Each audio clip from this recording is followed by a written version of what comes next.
Cả tủ cứ đi một cái. Cả ngày ba cái qua. Ngủ một cái là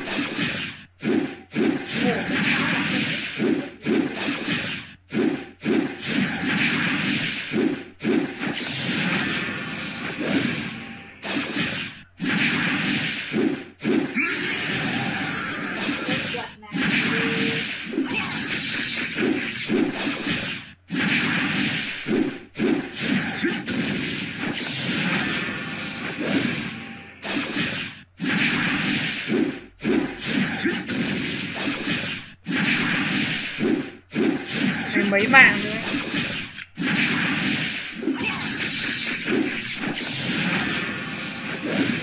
áp vật nha.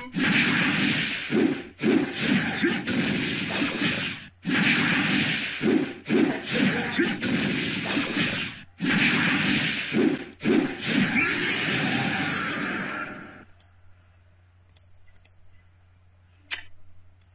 được tím với cái ấy tách ra nha.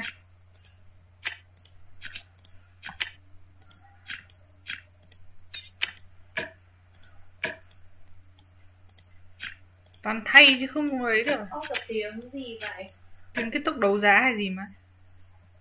Gì đây? Hôm Tiếng nay gì? mình có ấy đâu mà được.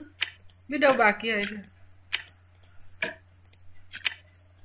Không biết nha.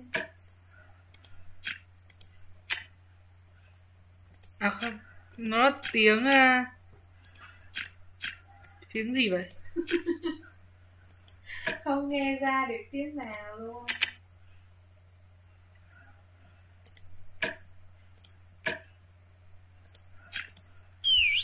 Đánh boss thần thú.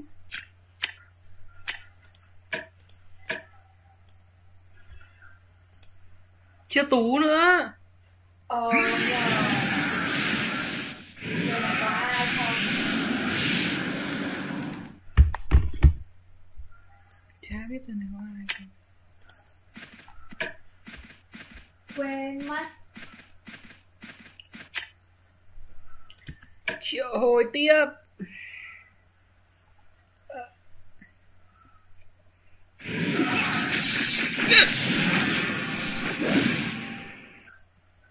Đánh nhanh quá rồi.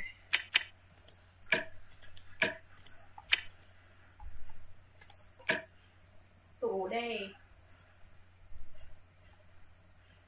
Chị tú chưa, em tú chưa? 1, 2, 3.